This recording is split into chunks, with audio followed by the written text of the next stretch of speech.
हाज़रीन और नाज़रीन, मर्दों में सबसे पहले सैयदना अबू बकर सिद्दीक़ रज़ी अल्लाह ताला अन्हो ईमान लाए। आप नबी अकरम सल्लल्लाहु अलैहि वसल्लम के पहले ही दोस्त थे। हज़ूर नबी करीम सल्लल्लाहु अलैहि वसल्लम अक्सर इनके घर आते और इनसे बातें किया करते थे। एक दिन हज़रत हकीम बिन हज़ाम रज़ी अल्लाह ताला अन्हो के पास बैठे थे कि इनकी एक बांदी वहाँ आई और कहने लगी, आज आपकी फूफी खतीजा ने ये दावा किया है कि इनके शोहर अल्लाह ताला की तरफ से भेजे हुए पैगंबर हैं, जैसा कि मूसा अलैहिस्सलाम थे। हज़रत अबू बकर सिद्दीक़ रज़ी अल्लाह ताला अन्हो ने जो ही हज़रत हकीम रज़ी अल्लाह ताला अन्हो की बांदी की ये बात सुनी, चुपके से वहाँ से उठे और नबी करीम सल्लल्लाहु अलैहि वसल्लम के पास आ गए और आपसे इस बारे में पूछा। इस पर आपने हज़रत अबू बकर सिद्दीक़ रज़ी अल्लाह ताला अन्हो को वहीं आने का पूरा वाक़या सुनाया और बताया कि आपको तबलीग का हुक्म दिया गया है। ये सुनते ही हज़रत अबू बकर सिद्दीक़ रज़ी अल्लाह ताला अन्हो ने अर्ज़ किया, मेरे माँ बाप आप पर कुर्बान, आप बिल्कुल सच कहते हैं, वाकई अल्लाह के रसूल हैं। आपके इस तरह फ़ौरन तस्दीक करने की बिना पर नबी करीम सल्लल्लाहु अलैहि वसल्लम ने आपको सिद्दीक़ का लक़ब अता फरमाया। इस बारे में दूसरी रिवायत यह है कि सिद्दीक़ का लक़ब आपने उन्हें उस वक्त दिया था जब आप मेराज के सफ़र से वापस तशरीफ़ लाए थे। मक्के के मुशरिकीन ने आपको झुटलाया था। इस वक्त हज़रत अबू बकर सिद्दीक़ रज़ी अल्लाह ताला अन्हो ने इस वाक़ये को सुनते ही फौरी तौर पर आपकी तस्दीक की थी और आपने उन्हें सिद्दीक़ का लक़ब अता फरमाया था। गर्ज़ अबू बकर सिद्दीक़ रज़ी अल्लाह ताला अन्हो ने आपकी नबूवत की तस्दीक फौरी तौर पर कर दी थी।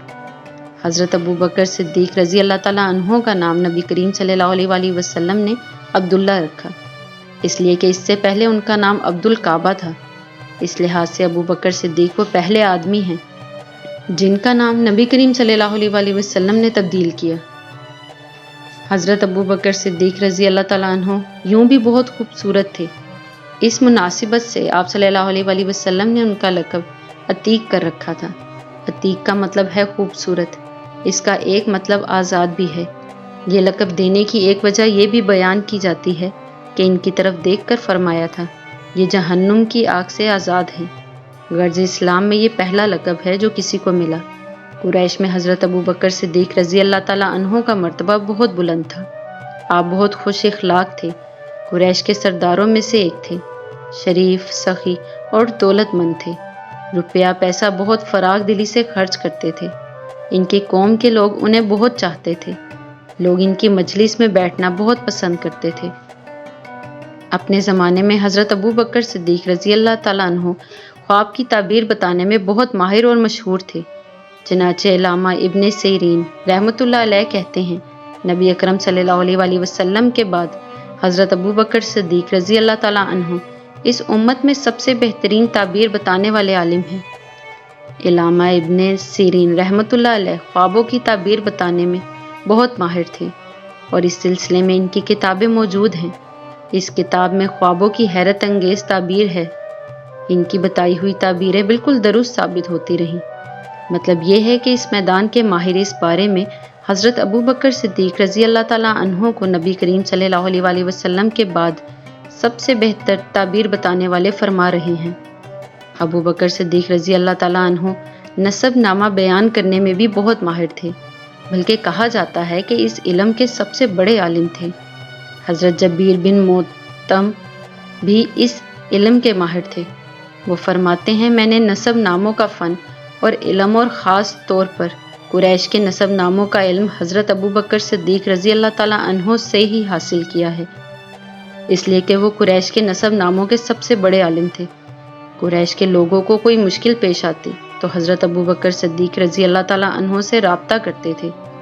हज़रत अबू बकर सिद्दीक़ रज़ी अल्लाह ताला अन्हो के बारे में नबी अकरम सल्लल्लाहु अलैहि वसल्लम फरमाया करते थे, मैंने जिसे भी इस्लाम की दावत दी उसने कुछ ना कुछ सोच विचार और किसी कदर वक्फे के बाद इस्लाम कबूल किया, सिवाय अबू बकर के।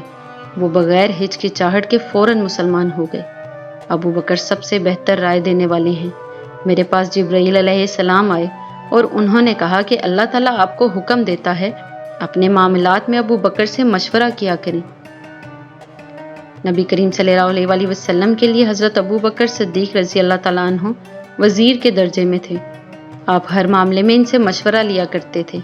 ایک حدیث میں آتا ہے نبی اکرم صلی اللہ علیہ وسلم فرماتے ہیں اللہ تعالیٰ نے میری مدد کے لیے 4 وزیر مقرر فرمائے ہیں، ان میں سے 2 آسمان والوں میں سے ہیں یعنی جبرائیل اور میکائیل علیہ السلام، اور 2 زمین والوں میں سے ہیں، ایک ابو بکر اور دوسرے عمر رضی اللہ تعالیٰ عنہ۔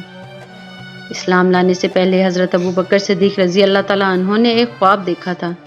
خواب میں آپ نے دیکھا کہ چاند مکہ میں اتر آیا ہے اور اس کا ایک ایک حصہ مکے کے ہر گھر میں داخل ہو گیا ہے اور پھر سارے کا سارا ابو بکر صدیق رضی اللہ تعالیٰ عنہ کی گود میں آ گیا ہے۔ آپ نے یہ خواب ایک عیسائی عالم کو سنایا۔ اس نے اس خواب کی یہ تعبیر بیان کی کہ تم اپنے پیغمبر کی پیروی کرو گے جس کا دنیا انتظار کر رہی ہے اور جس کے ظہور کا وقت قریب آ گیا ہے، اور یہ کہ پیروکاروں میں سے سب سے زیادہ خوش قسمت انسان ہوگے۔ کچھ عرصے بعد ابو بکر صدیق رضی اللہ تعالیٰ عنہ کو یمن جانے کا اتفاق ہوا تھا۔ یمن میں یہ ایک بوڑھے عالم کے گھر ٹھہرے۔ اس نے آسمانی کتابیں پڑھ رکھی تھی۔ ابو بکر صدیق رضی اللہ تعالیٰ عنہ کو دیکھ کر اس نے کہا، میرا خیال ہے تم حرم کے رہنے والے ہو، اور میرا خیال ہے تم قریشی ہو اور تیمی خاندان سے ہو۔ ابو بکر صدیق رضی اللہ تعالیٰ عنہ نے جواب میں فرمایا، ہاں تم نے بالکل ٹھیک کہا۔ اب اس نے کہا، میں تم سے ایک بات اور کہتا ہوں، تم ذرا اپنے پیٹ پر سے کپڑا ہٹا کر دکھاؤ۔ حضرت ابو بکر صدیق رضی اللہ تعالیٰ عنہ اس کی بات سن کر حیران ہوئے اور بولے، ایسا میں اس وقت تک نہیں کروں گا جب تک کہ تم اس کی وجہ نہیں بتاؤ گے۔ اس پر اس نے کہا، میں اپنے مضبوط علم کی بنیاد پر کہتا ہوں کہ حرم کے علاقے میں ایک نبی کا ظہور ہونے والا ہے، ان کی مدد کرنے والا ایک نوجوان ہوگا اور ایک پختہ عمر والا ہوگا۔